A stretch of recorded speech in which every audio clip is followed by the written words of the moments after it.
And wherever we stand, there is light. Amen. And so, as you allow that energy fairly sizzle with enthusiasm, as you prepare to open your eyes, just a moment, they're going to play a video clip from the movie The Breakup as we continue, and we're almost coming to a close to our series on the eye of the storm. And so without further ado, I share the video clip from the movie The Breakup. So anybody relate to having guests over for dinner and feeling a little harried, and sometimes there's some arguing that happens, right? And although this is, I find it to be hysterical, many of us in some way can relate to the conflict that Brooke and Gary were experiencing. Brooke is played by Jennifer Aniston, and Gary is by Vince Vaughn. Defensiveness is one of the four winds of conflicts that is depicted in Gary Simmons' book, The Eye of the Storm. And defensiveness is on full display here, as well as other of the many other winds of conflict, right? So it begins when Jennifer Aniston is pointing out that she asked for 12 lemons, right? And so instead of Gary taking responsibility for maybe making a mistake, a misunderstanding, we see defensiveness on full display. So what does he say? I mean, so many, but here is, why would you want 12 lemons? And then she says, because I'm making a 12-piece lemon centerpiece. So no one is even eating them? And so they're show lemons? And she's like, yeah, but I can't fill a vase with 3 lemons. So again, instead of being like, oh, I can hear your frustration, or did I misunderstand you? It's again, deflecting from the situation at hand. And then he just says, well, you know what? Let's scratch the centerpiece because your chicken, he doesn't say that it's dry, but it's kind of implied. It really could use some lemon. So here again, there is that deflection away from what is really the issue, and then things just get blown out of proportion. And so when we engage in defensivism, it is a coping mechanism. Next slide, please. Thank you.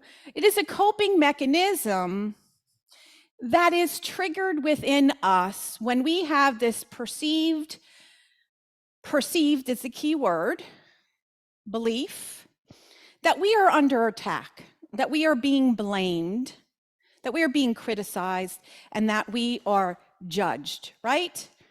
And I highlight perceived because here in the scene, we can clearly see that Jennifer Aniston was frustrated and a little overwhelmed with what's going on, but she didn't say, you're a dummy, what's wrong with you? She was just like, hey, I got 3 lemons, I need 12. And so we have learned it is one of our survival mechanisms to defend. We are wired for survival. But what happens is when we have that old stories running in us that we are insufficient, that I need to be perfect, because if I'm not perfect, what will people think of me, or I'm bad, we can fill in the blanks about what is at hand when there is a different disagreement.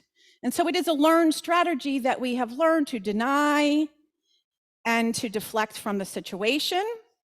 And it is also a way for us, not to really get in touch with what's really alive within us and those feelings and those old beliefs.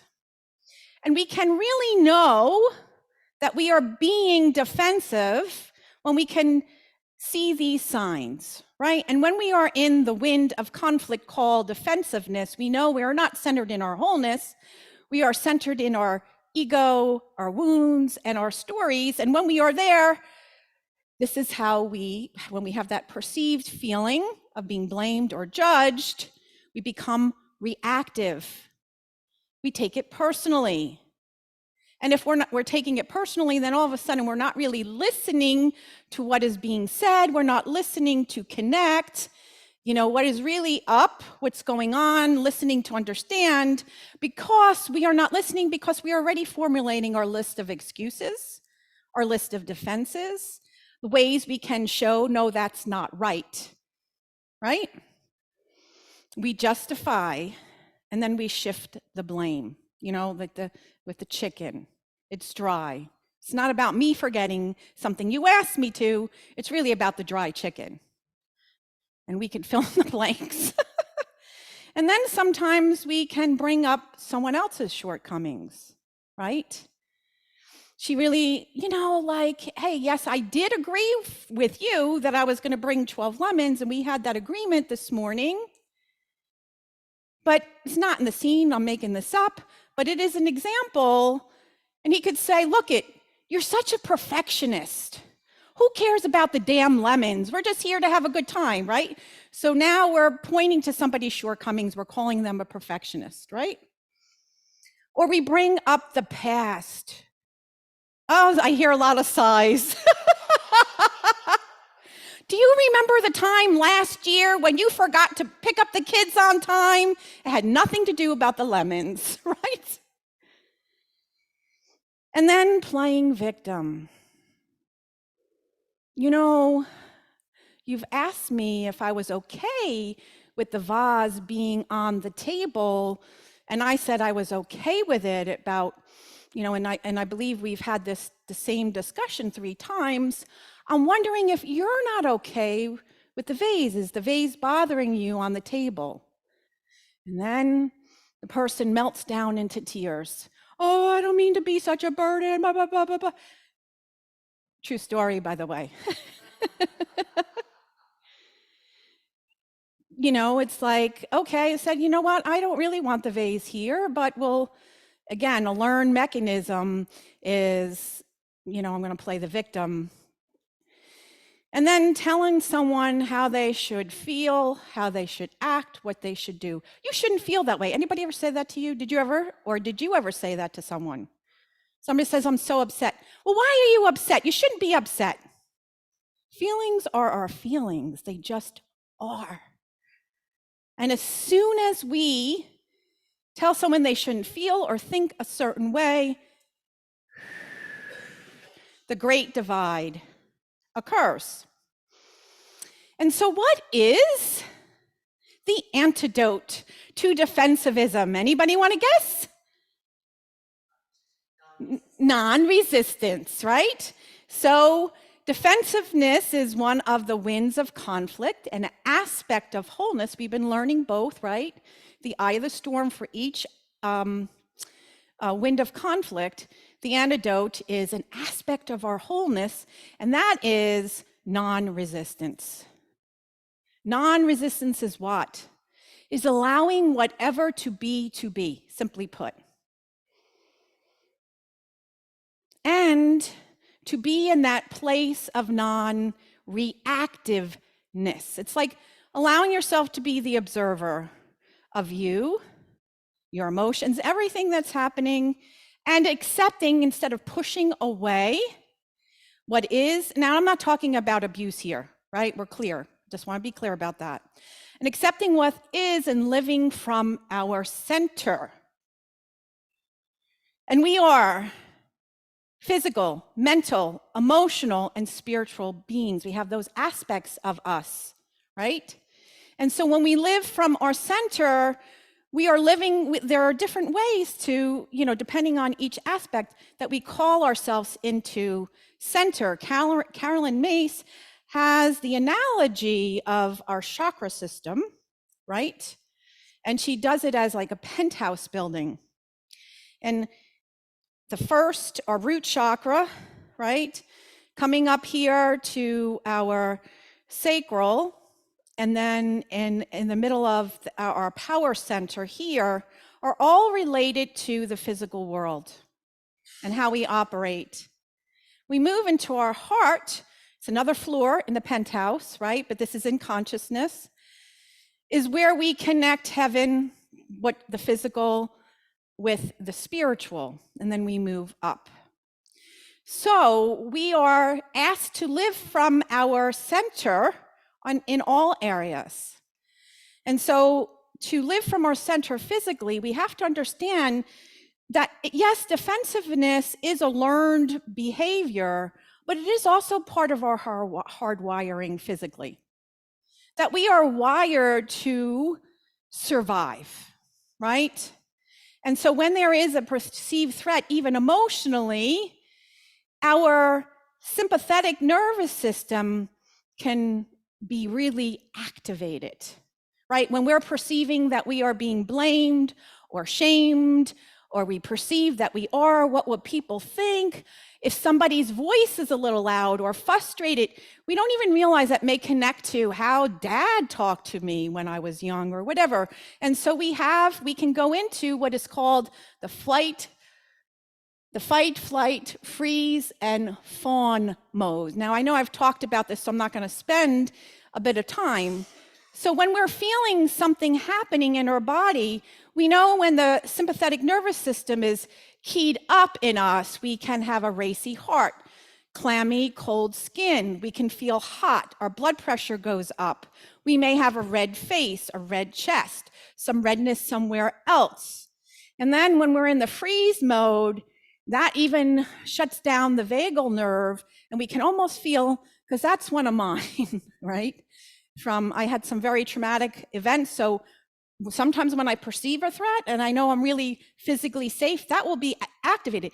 And for me, it's like the energy is draining right out the bottom of me. It's like I almost can't feel my legs. And so I have to really be aware of that, and I've learned some techniques. So when we are physically triggered and we're noticing that, we're sweaty, we're feeling a little anxious, that goes into the mental emotional, we call upon the grounding by activating our parasympathetic system. Now, I'm sharing a couple that would, several of them that are practical, that when you're in interaction, right? Now, to get the vagal nerve online, we can sing and hum, but if you're in the middle of an argument, you're not gonna go like, right? It's not practical, is it? Right? Movement and exercise, you're not gonna be going, okay, let me just march around for a little bit. Those are all good activities. So I just kind of picked several that could work while you're in interaction.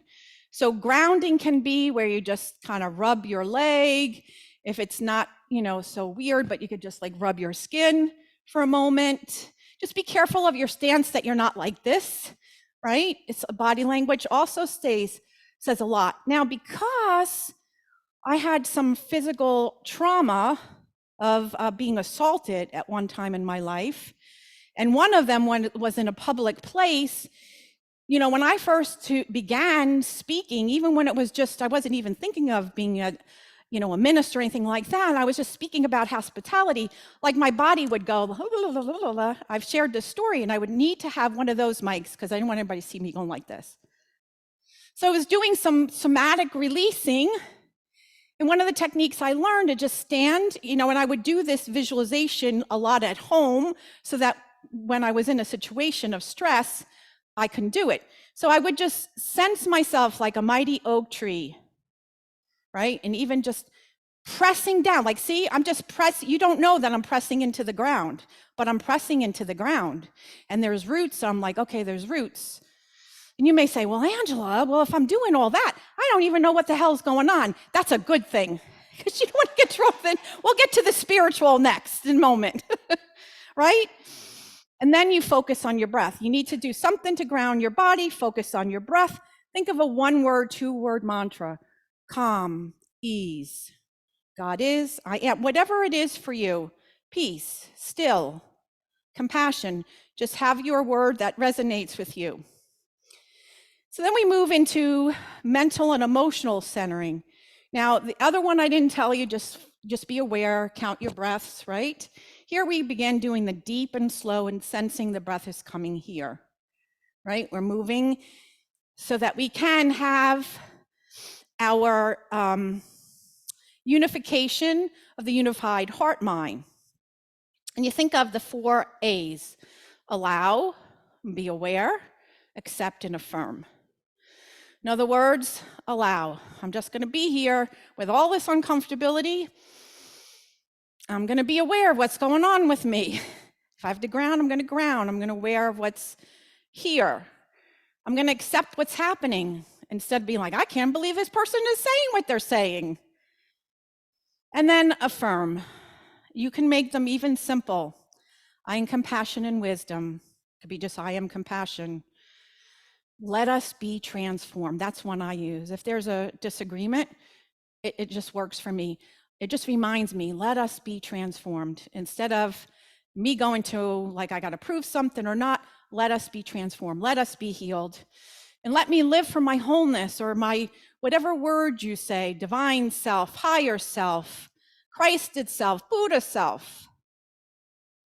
And then spiritually, continuing that heart breathing.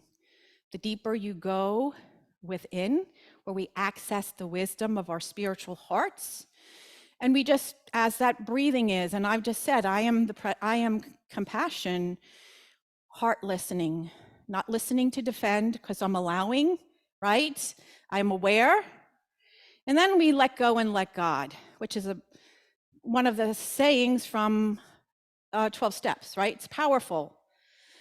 But I wanted to, and you may have this understanding when you say that, I wanted to move it into not a passive experience, but where you're asked to be engaged as a vessel, a vehicle of the light of God. Instead of saying, I let go and let God, okay, God out there, take care of this because I can't. Now, I know there's something greater. One of the things that Paul Hasselbeck says, a unity minister and author, is to leash ego and unleash our divinity, right? I know I'm wanting to defend. Okay, I'm not going to go there. So I am going to leash or release I'm not going to do it to defend, strategize, prove a point, to be right. Yeah, I'm really listening. And in the beginning, before I'm grounded and breathing in my heart, it's like, I just want to tell them where they can go. Nope, I'm going to leash that for a moment because I know that the heart's going to come online soon. I'm going to go up in the penthouse eventually. Right? So then we unleash our divinity. And what is that? That can only happen when we're centered in the truth of us, when we're centered in our spiritual hearts, in our souls. And then we can allow, when we are not resistant, when we let go of needing to be right, control, and all of that, we allow us to tap into the flow of the fullness of God, of the divine strength that is available of God, of understanding, of wisdom, of love, and dominion. You see, we say that the fullness of God is everywhere present. We profess that the intelligence of God, by whatever name you call it, the breath of God, the creator of God, is the breath of all life, right? And we can never be without that. And so God is principle, God is law. The principle of God as love, of wisdom, of understanding and compassion is ever present for me to tap into. But the problem becomes, I am blind spotted. If I am in that triggered place and I'm not going to my center in any way, physically, mentally, emotionally, it's like the clouds covering the sun on a stormy day. I just see the storm. I'm not interested in that God stuff or being that vessel, right? Got to tune into the channel, folks, right? So then at that point, we let go. And it's not just these, I let go and I let God. I leash the ego and unleash my divinity. Wonderful. Wonderful to say, but where does the rubber meet the road? I have to let go of the resistance because the resistance itself stops that flow. And in the words of Jane Simmons in the book, The Eye of the Storm for Teenagers, she says this: for all the fighting and resisting that we do, it is only ourselves that we work against. So it makes sense to allow the flow of spiritual truth to guide us through every situation, bringing peace and harmony where there was once discord. The irony, of course, is that the harder we struggle and try to make things happen, the more difficult they are. So I really want to hone in this: what we profess and then what we actually be and do. Sometimes are they not congruent, right? So I want to just go over every week. In the beginning of the service, the platform person will share one of our premises, Unity's foundational teachings, right? In some form or fashion. And I love the children of Unity. There's a book called Take 5. Puts it very simple. You got your 5 hands, God is. That right where I am, the fullness of God, creative breath, by whatever name you call it, universal presence, universal potential, the Christ, whatever you call it, you believe in something greater, and it is the breath of all creation. And if there's only one power and one source, by whatever name it may be, then guess what? I am divine too. That all of life is divine.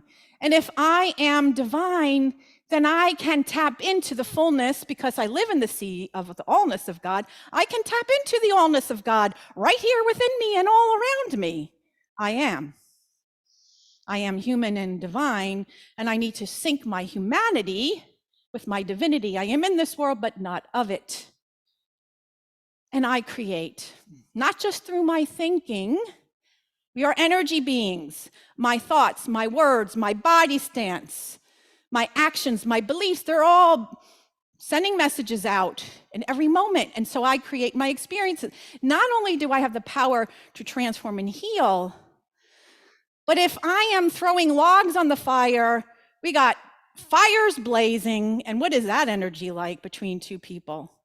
Versus, okay, I'm feeling the fire, I'm feeling the heat.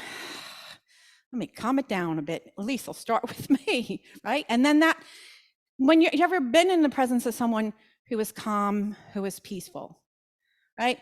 When a family member of mine is having a panic attack and I can feel myself being activated, I just say, which I've said before, let's take a pause, which just means let's be quiet. Because I know I'm not going to be the presence of peace. I'm going to go into wanting it to stop, right? And I pray and meditate. I am active. Prayer is about remembering the truth. It's not beseeching something out there. It's saying and claiming, yes, there is the allness of God, which is beyond my comprehension, but I know that I can access that. Now, if I'm in a conflictual situation, I'm not going to say, okay, let's do the prayer of St. Francis together. That's not maybe going to go over big unless it's somebody who's spiritually minded. So again, affirmative. I am peace. I am light. You are light. To yourself, right? That's a prayer. Just breathing is meditation, focused breathing. And then I live the truth. It's not enough to affirm them on Sunday. It's not enough to affirm them in your book club or in your groups. But how does that rubber meet the road? I am now in conflict.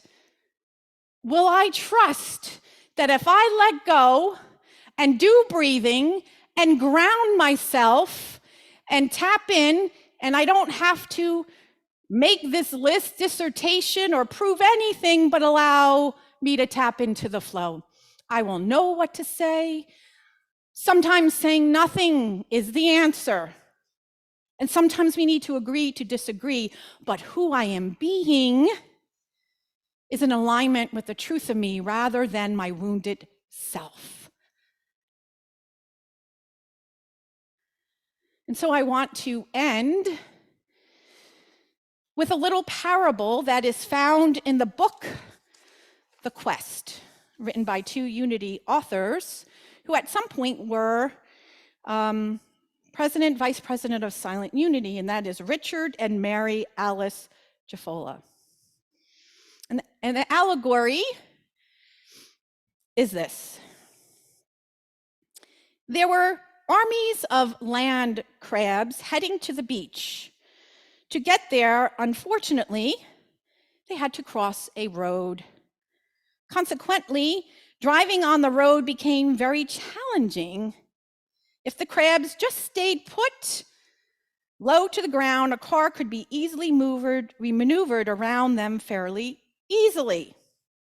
The problem was that as a car approached, they would rear up as high as they could, which just happened to be the height of a car bumper. This proved to be their downfall. There were seagulls on the same road, but they behaved much differently when a car approached. They didn't challenge or threaten it. They simply got out of the way. They surrendered to the problem and, in fact, rose above it. And so, my friends, as I come to a close, would like to know that in an allegory, there's calling us to look at the aspects within us. Within us is the land crab, the adverse ego, our personality self. And within us is our divinity, our seagull, the wise and highest self. So, my friends, I ask you, who will lead the way in your life? The land crab or the seagull? You get to choose. Namaste. Have a blessed week.